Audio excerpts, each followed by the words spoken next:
Okay, so now let's begin with a review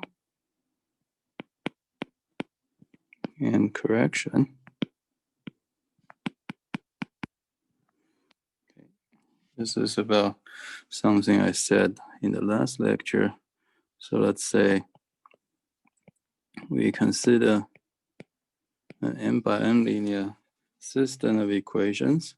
So let's say AB is the augmented matrix of this system.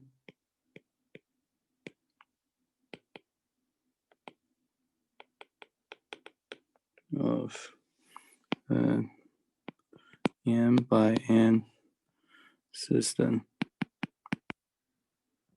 of linear equations. Okay, and so and let CD be the reduced echelon form of AB. As you recall, you perform suitable row operations to AB to get to this reduced echelon form matrix CD, and let R be the number of non-zero rows of CD, then the following things are true. If R is equal to n plus 1, which by the way is the number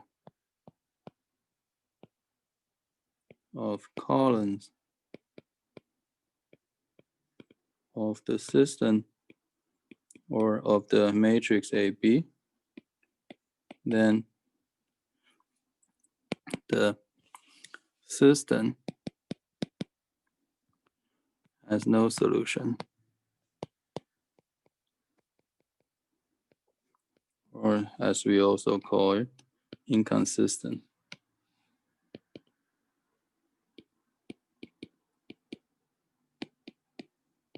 Okay. So in other words,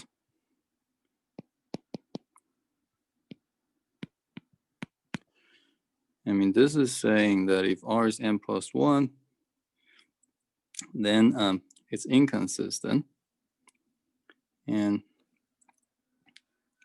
to put it differently, if the system is consistent, i.e. has solutions, then we can say that R is less than n or equal to n. All right. Now, the next thing that's true is if the system is consistent,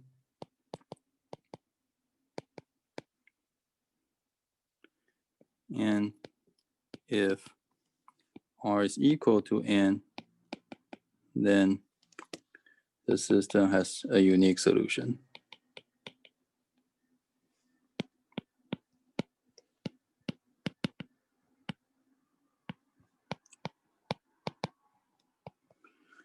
Okay. If R is less than n, then the system has R dependent variables,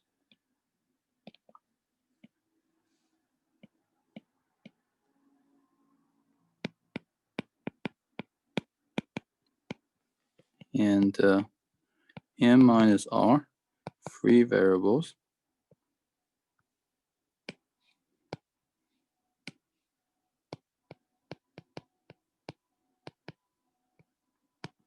and has infinitely many solutions.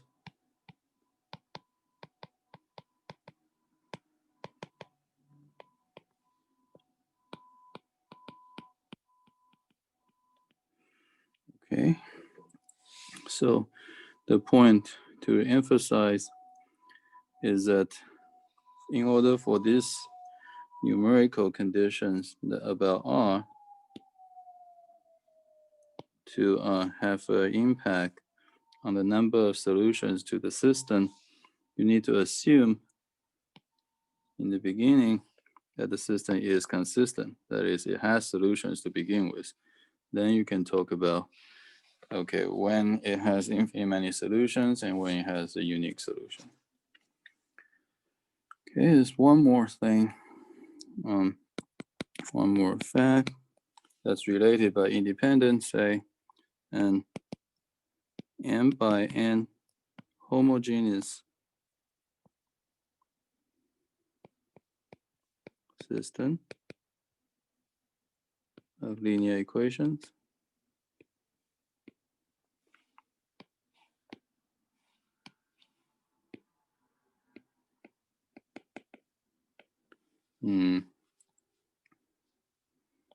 has, as we know, being a homogeneous solution, it always has a solution. That is the trivial one. So the question is,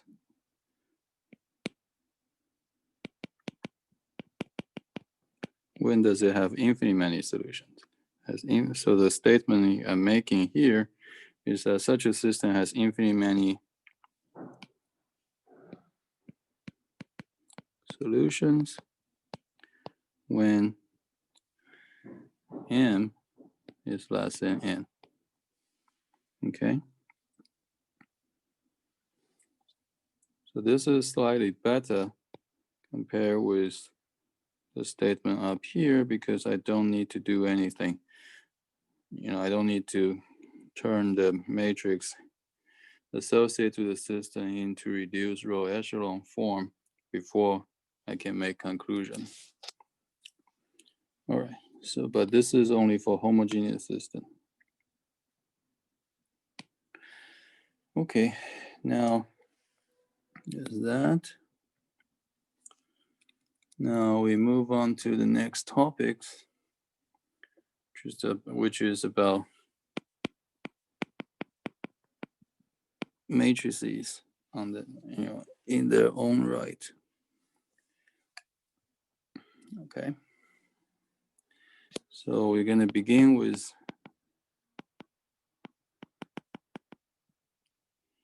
some definitions. First one is this. Let's say A is m by n matrix, and B is say ij. Also, well, B, let's say B is an R by S matrix. Again, this just means that A has m rows and n columns, B has R rows and S columns. Okay, so the definition is about the following concept. We say that A and B are equal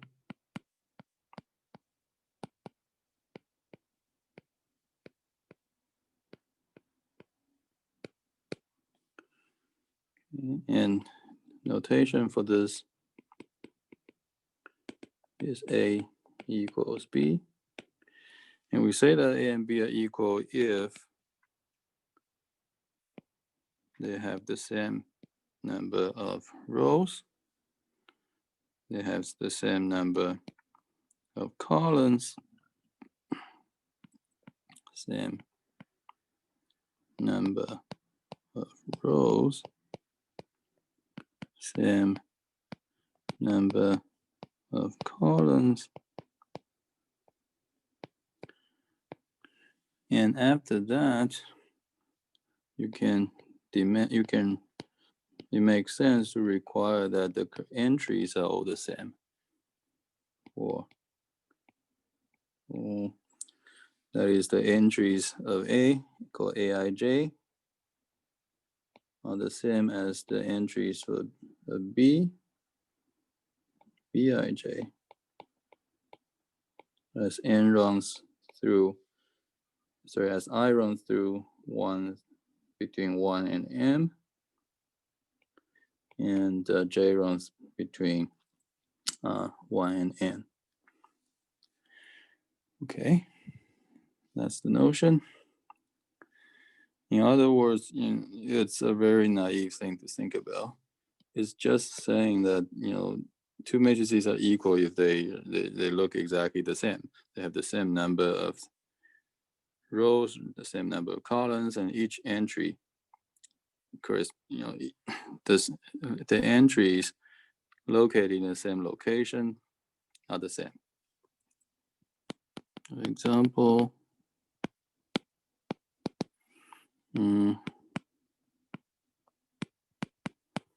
this matrix is equal to this matrix because they are both 2 by 2 and they have the same corresponding entries.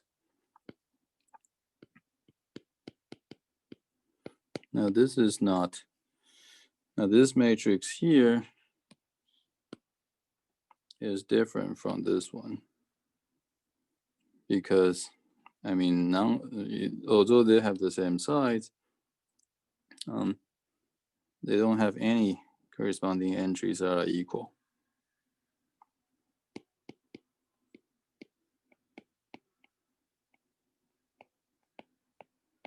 Now,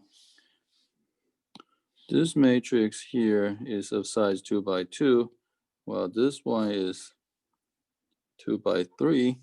But even though this bigger matrix seems to have the same amount of information, it's still considered different from the 2 by 2 matrix that we have here.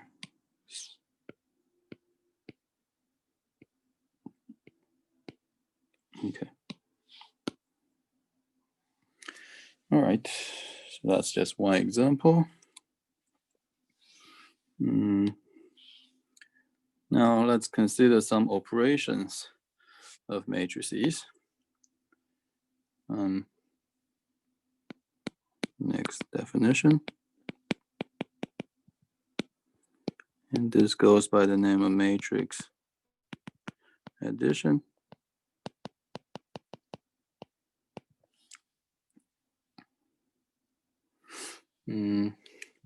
So what do we need here? Again, there are two matrices. And we assume they're both of the same size, n by n, say. Okay.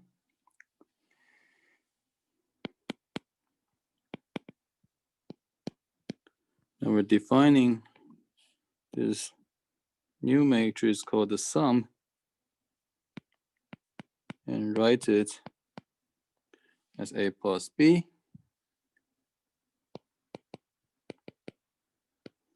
And this new matrix is also of size n by n.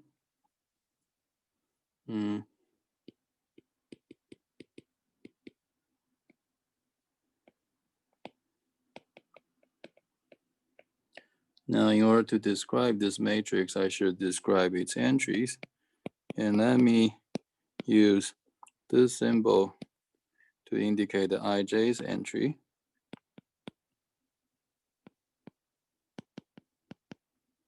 Now, the ij's entry of the new matrix A plus B is simply defined to be the sum of the ij's entry of A and of B. Okay, so in other words, to form A plus B, you add the corresponding entries.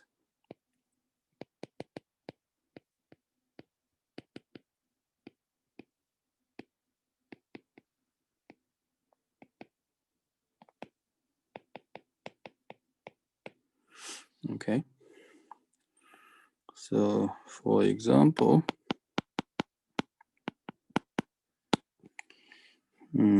let's take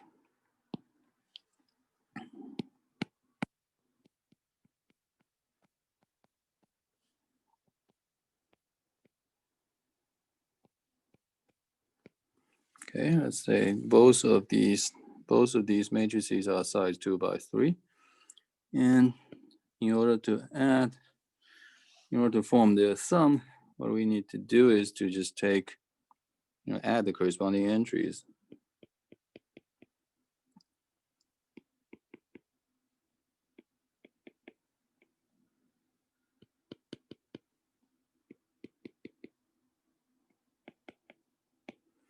Right?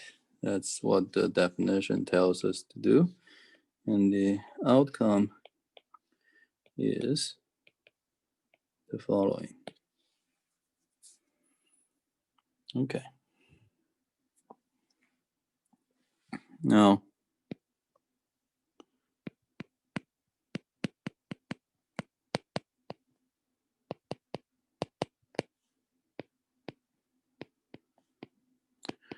you cannot add two matrices of different sizes. Over here, you have a 2 by 3 matrix. Over here, you have a 2 by 2 matrix. So there's some. You can't add them. Their sum does not exist. Okay.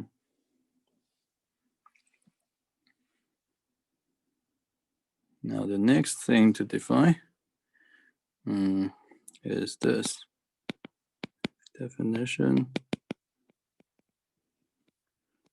scalar multiplication.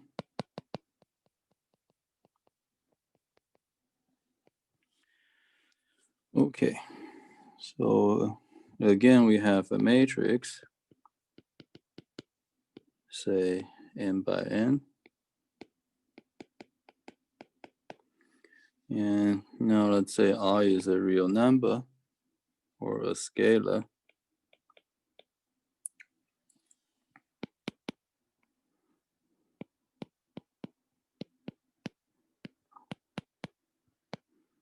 Now we define a new matrix called the scalar product, say, and notation is R times A.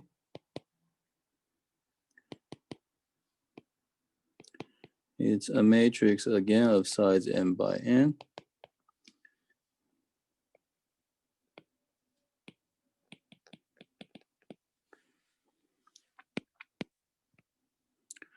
Now, to define this matrix, we can describe its entries. And again, let's describe the ij entry of Ra. It's simply given by, well, the ij's entry of A times the number R. Okay. In other words, multiply entries by the number R is what we need to do here. Example 2, 3, 4, 5, 6 times 7, say. Now, so I got this matrix and the number 7. What I need to do in order to get the product is just multiply every entry by number 7. So 7, 14, 21, 28, 35, 42 is what it is. Okay. Very well. Now,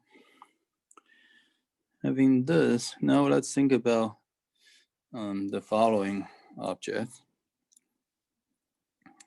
Definition. An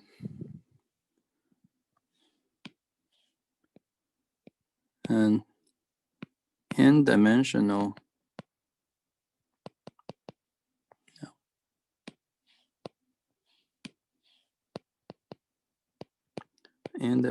vector is an n-tuple of numbers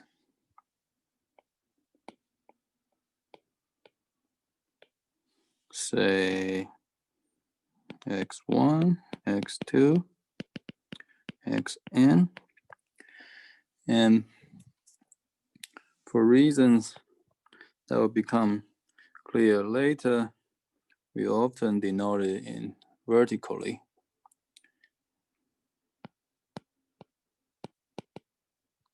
Denote this n tuple as a n by 1 matrix,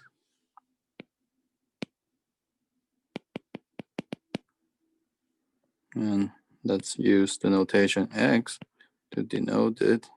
An n by 1 matrix has n rows and 1 column, and you arrange these entries from top to bottom. Okay, so that's what an n-dimensional vector is, and it's just an n tuple of real numbers. And let's put real here. And the collection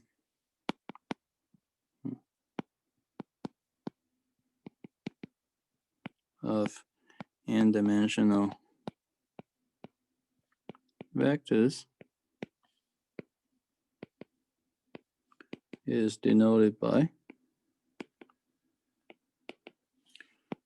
r to the n. It's just the collection of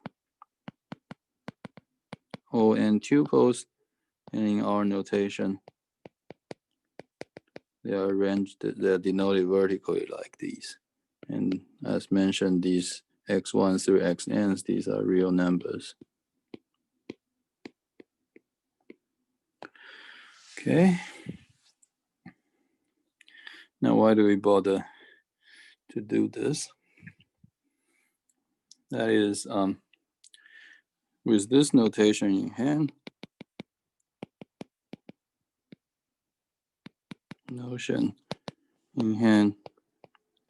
we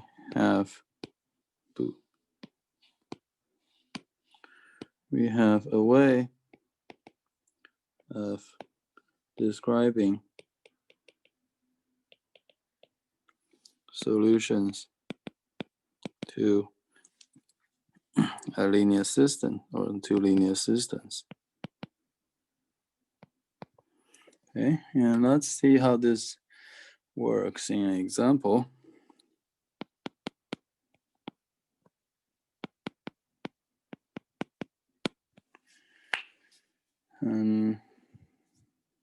Okay, so suppose the system is x1 plus, no, not plus, minus x3 minus 3x4 equals to 0, x2 plus 2x3 plus x4 equals to 0. And you can certainly form the augmented matrix for this system. That's 1, 0, minus 1, minus 3, 0, 0, 1, 2, 1, 0, like that. You see that this is in reduced echelon form already. So what do we do? In the process of solving the system from this point on is to identify the leading terms and the leading ones and the variables corresponding to them. In this case, there are x1 and x2. Now these are going to be the dependent variables, and you use the equations to express the dependent variables in terms of the other ones, namely the free variables.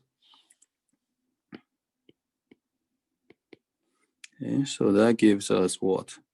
Gives us x1 equals x3 plus 3x4 from the first equation.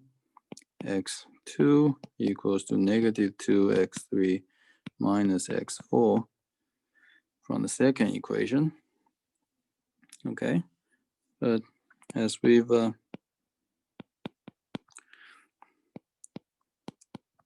know that there are 4 variables, so we have also x3 and x4, they are equal to themselves. That's more or less obvious. Now, what are we trying to do? We can sort of, instead of writing 4 equations of numbers, we can write 1 equations of vectors. So we can rewrite this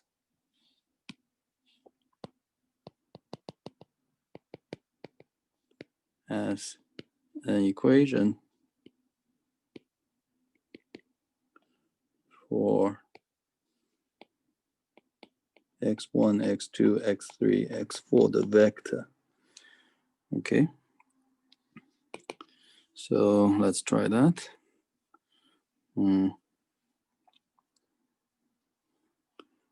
the left-hand side, you put x1, x2, x3, x4 to the left. Now, of course, x1 is equal to x3 plus 3x4. x2 is equal to negative 2x3 minus x4. x3 is equal to x3, and x4 is equal to x4. Now, here's the thing you can do. You can split this into 2 vectors. So in such a way that the first vector has entries all proportional to x3, and the second vector has entries all proportional to x4. Okay, like that. And now, as we have already seen, there's the notion of scalar multiplication of matrices. Now, because these vectors, they are interpreted as matrices, you can certainly perform scalar multiplication to these vectors. And because the way we arrange things, each vector is proportional to either x3 or x4, we can therefore factor out that common factor in each of these vectors.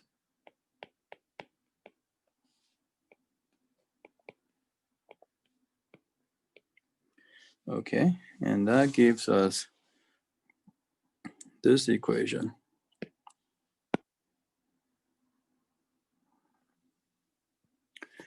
Okay, so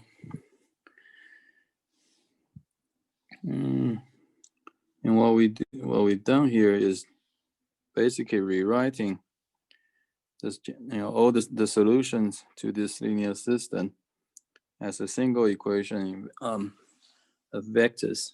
This is therefore called vector form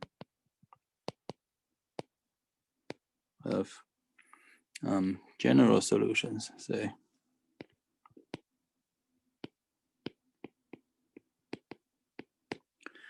Okay. Let's look at one more example so that we are more familiar with what we need to do here. Suppose the augmented matrix is already given to you. Let's just be a bit, no, maybe I don't need the augmented matrix. Let's look at the equations. X1 minus 2x2 plus x5, no, 2x5 plus, well, no, not plus, equals 3. x3 minus x5 equals 2. Now x4 plus 3x5 equal to minus 4. Okay.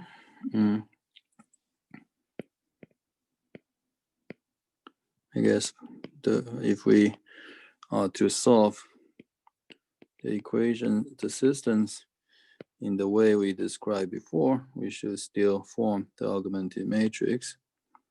And that's going to be this matrix.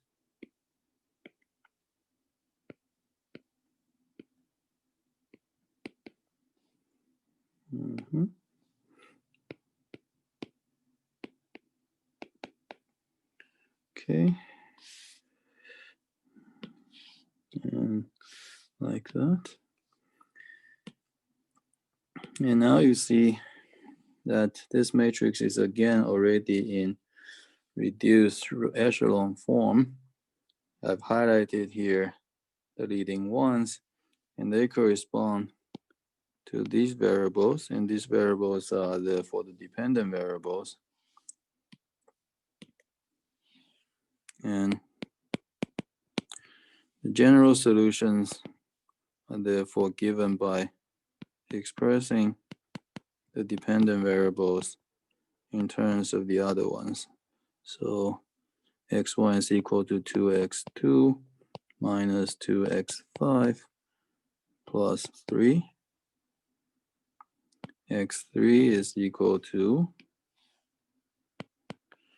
x5 plus 2. x4 is equal to negative 3x5 minus 4. And now we proceed to find the vector form as follows.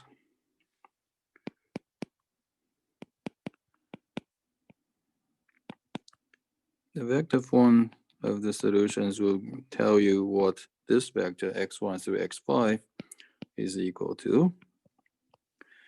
Right, x1, according to the equation above, is 2x2 minus 2x5 plus 3. x2 is a free variable, so it's x2. x3 is x5 plus 2. x4 is minus 3x5 minus 4. x5 is a free variable, so it's x5. Now, we have, in this case, two variables, x2 and x5. We're going to do something similar to what we've done before. In the previous example, that is, we're going to split the vectors into different ones, each of which has entries proportional to a given variable, say x2 or x5.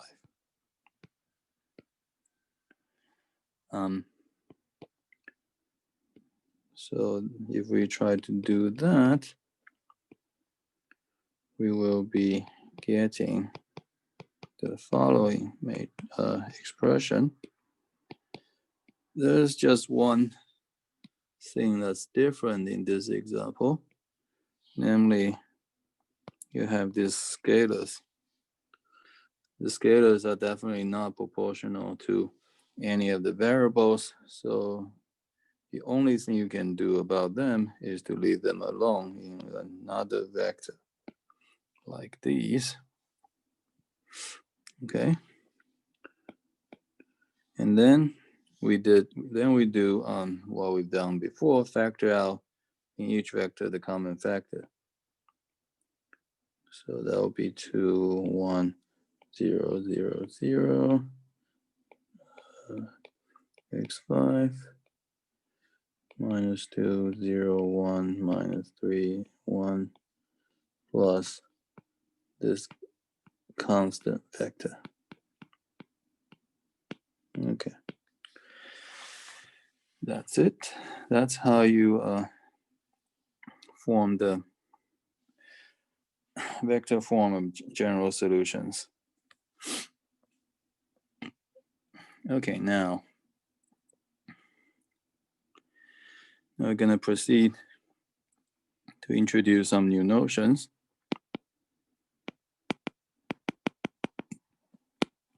Okay, this goes by the name of scalar product or dot product. Okay, and this is some operations that you do to two vectors, say u and v. Let's say they are both n-dimensional vectors.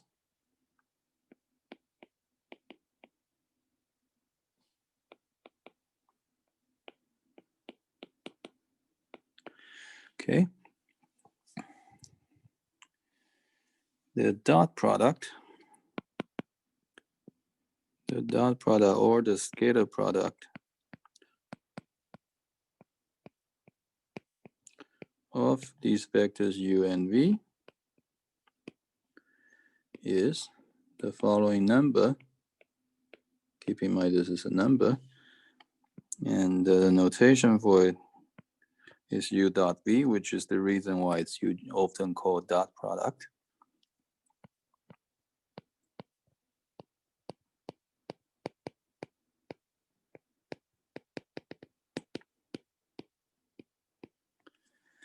So what you can see here is what is this? This is just you multiply the corresponding entries and then add up the result. Multiply the corresponding entries, then add up.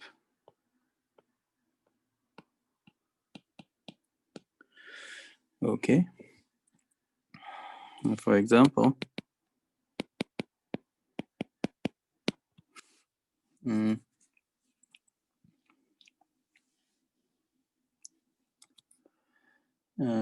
here we go.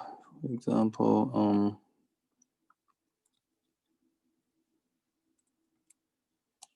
let's say, let's do an easy one. 1, 2, 3. V is 4, 5, 6.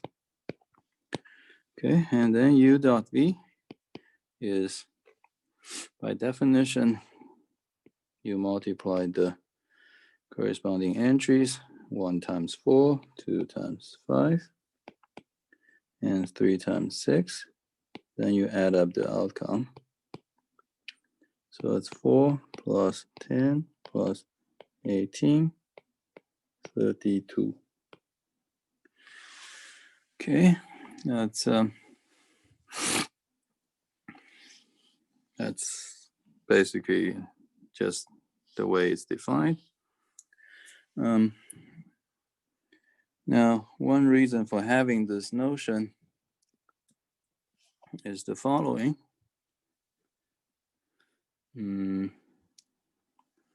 How do I produce this?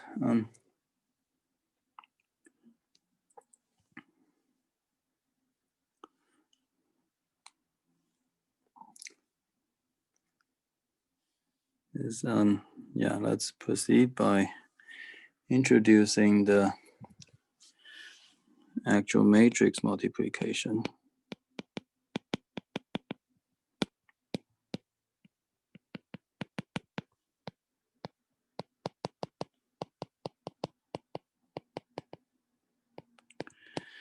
Okay, so what are we doing? Let's suppose you have two matrices, A and say it's n by n.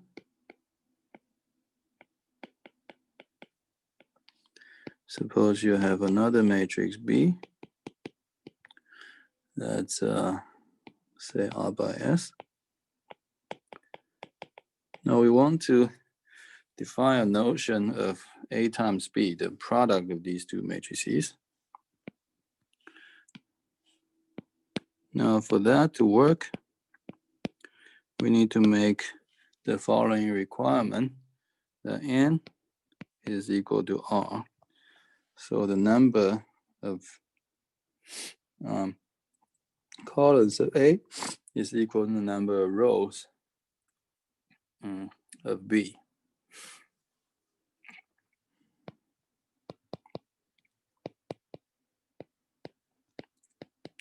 Now we're going to define the product AB. It's important that it's written AB is D n by S matrix. Okay, first of all, it's of size n by x, whose entries are given as follows. The ij's entry is the following expression.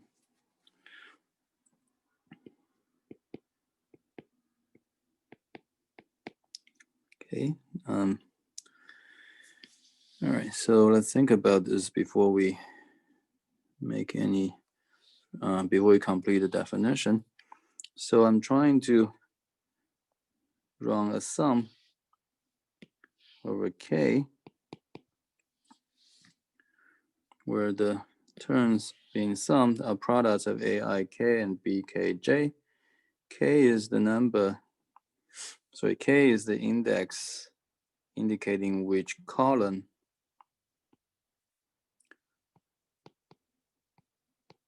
in A this entry is located. And in B, it's index in which row this entry is located. And we made the assumption that the number of columns of A is equal to the number of rows in B. That's n equals to r. So therefore, the K here should run through that common number n. Okay. And we'll see this in a bit bigger example later in a minute. But just to emphasize, if n is not equal to r, this matrix AB, matrix product AB is not defined.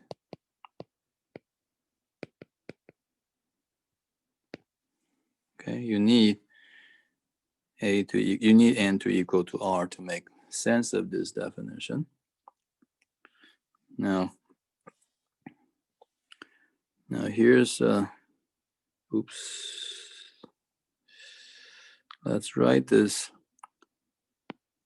somewhat bigger as follows.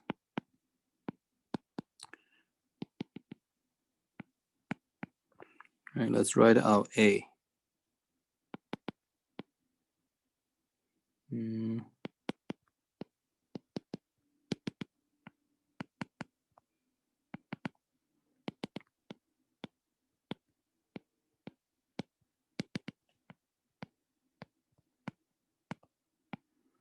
So this is A. Let's write out B.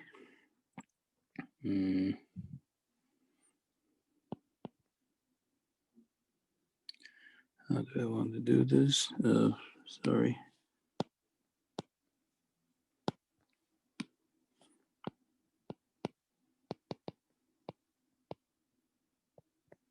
Right. Again, just pay attention to the indices here. This n is, is n here is the number of columns of A, which is the same as the number of rows in B.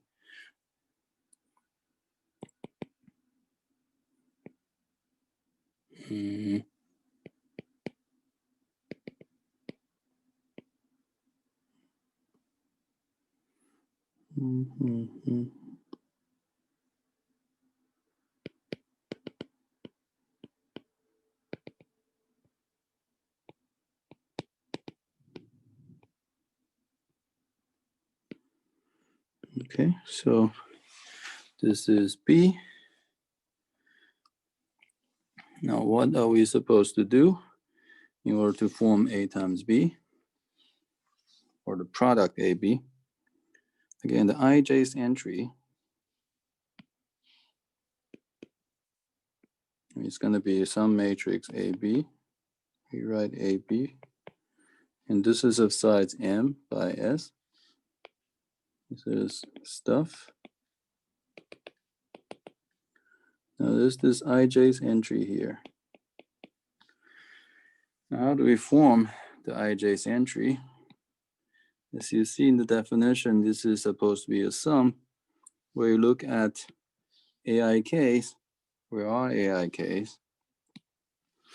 AIKs are AI1s, AI2, AI3, up to AIN there. And you also look at BKJ. So that'll be B1J, B2J, Bn up to BNJ. Then what are you doing?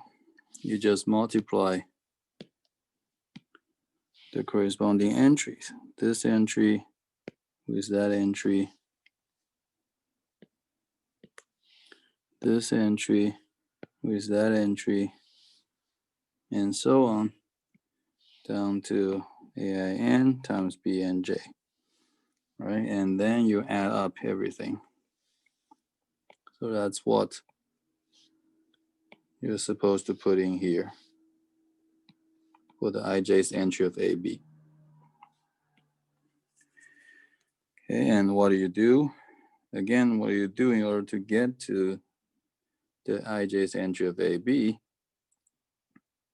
is you take the ith row. This is the ith row of A, and the j's column of B, and do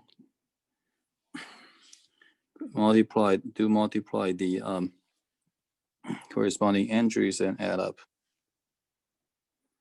Okay, so that's a definition. Let's see how this works in some examples. Okay. Let's consider A 1, 2, 2, 2, 3, B minus 3, 1, 2, minus 2, C 1, 0, 0, 1, minus 2, 1, D 3, minus 1, 1, 1, 2, 1. Okay.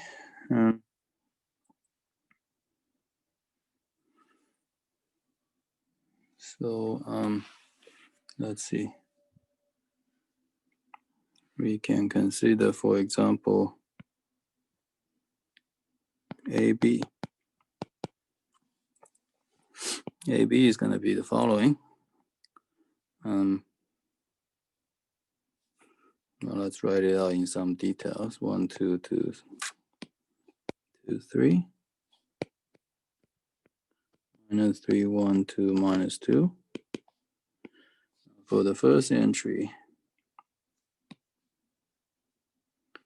for the 1, 1 entry, you take first row, first column, giving you 1 times minus 3 plus 2 times 1.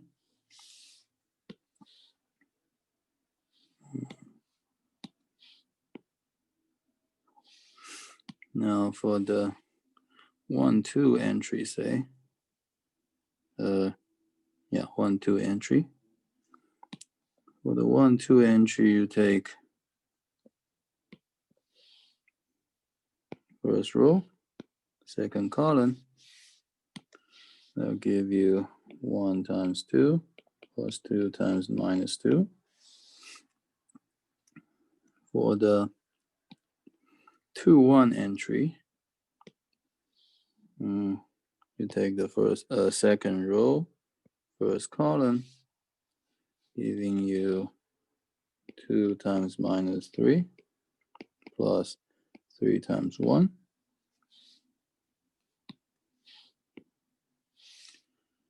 Now for the 2, 2 entry, you do a second row, second column, giving you 2 times 2 plus 3 times negative 2. And now you just have to do these computations. So minus 3 plus 2, minus 3 plus 2 minus 1. Minus 1.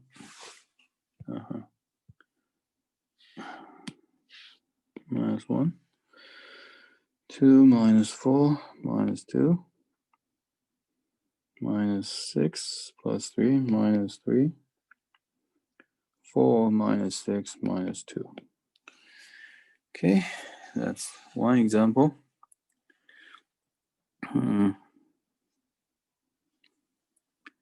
Now you can do, say, CD. CD is 1, 0, minus 2, 0, 1, 1. 3 minus 1, 1, 1, 2, 1. And this is equal to, I'm just going to go a bit faster. So 1, 2, 1, 1. So first of all, this is 2 by 3, and this is 3 by 2. So you should expect to get a 2 by 2 matrix. So that's 1 times 3 plus 0 times minus 1 plus minus 2 times 1. And 1 times 1 plus 0 times 2 plus negative 2 times 1. And 0 times 3 plus 1. 1 times minus 1 plus 1 times 1.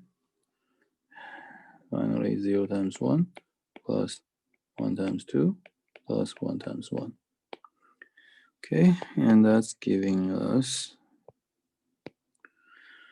3 minus 2, 1. Here is 0.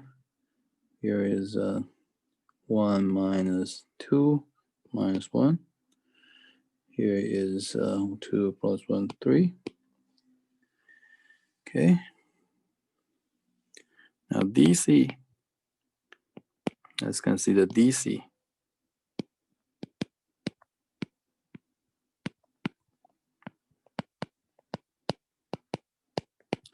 Okay. D is 3 by 2.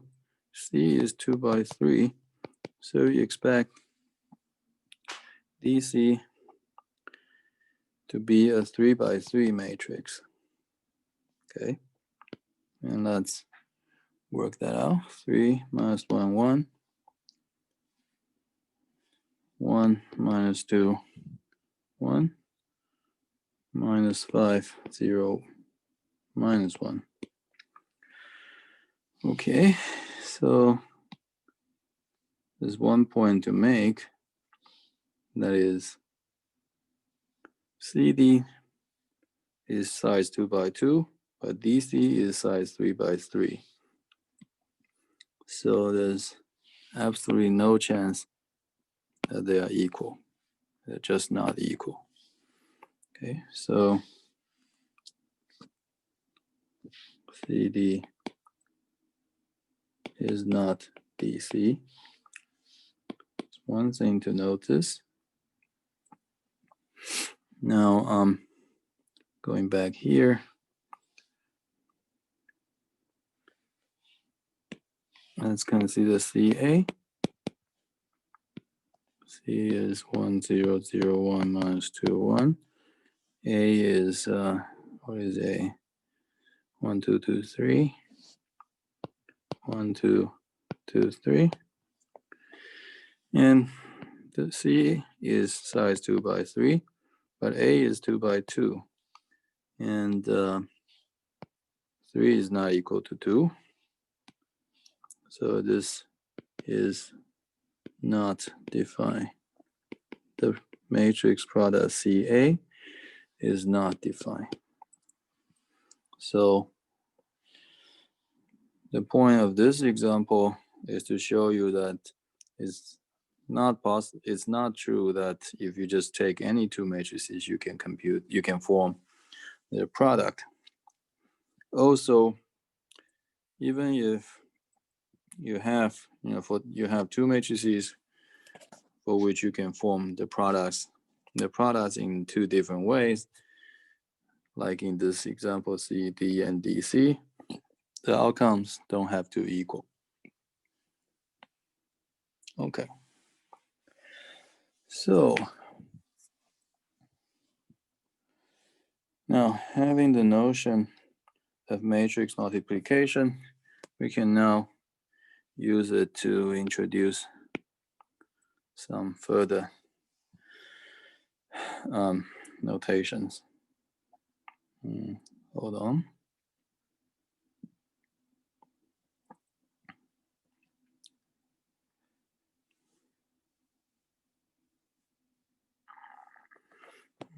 It's taking a little while to generate new pages for me.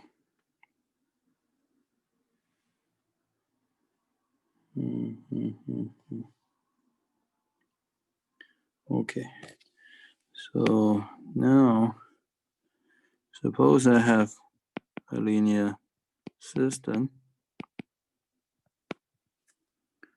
a11x1 plus a1nxn equals to b1, a21x1 plus a2nxn equals to bn, b2, sorry, an1x, not n,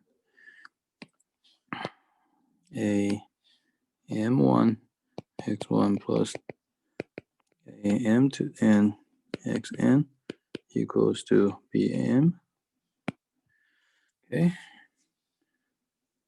we can use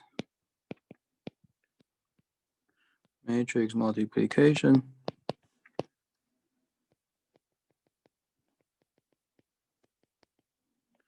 to write the system as a single equation, in a single equation.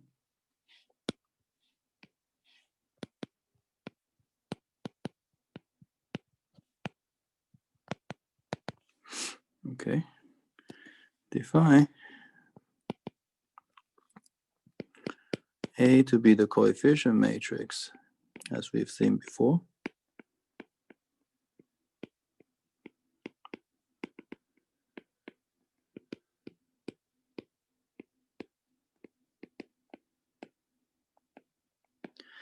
And define X to be the column vector x1, x2 down to xn.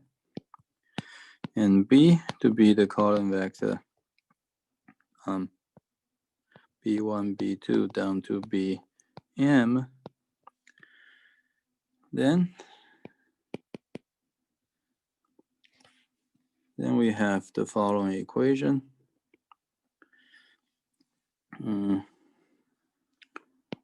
Ax equals to b. Maybe let me remove it here. I have the following equation, Ax equals to b. Now this now can be interpreted as an equation of two matrices. Well, on the left side you have Ax. On the right side you have the single vector, which is interpreted as a matrix called B. Okay, and so to be, just to see how this works,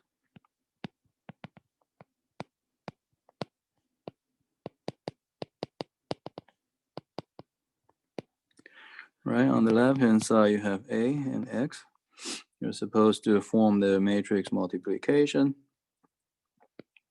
What you're getting is, for the entries you're taking, hold on. First of all, A is of size n by n, x is of size n by 1. So you're expecting the product to be of size n by 1.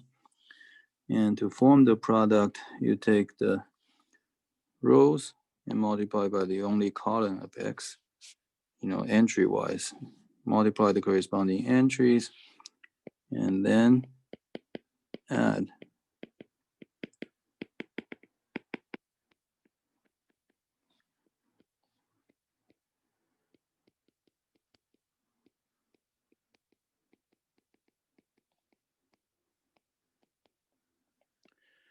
And it's not a real miracle, but once you've done that, you see the left-hand side of the equations popping up.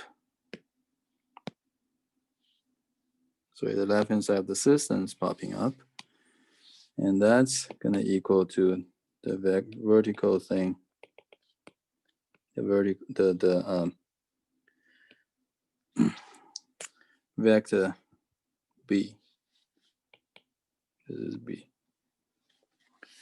right? So this is sort of a concise way of writing a linear system. You take and you encode it in the coefficient matrix. You can write it as a product, in this equation, in this form. Okay. Okay, let's stop here.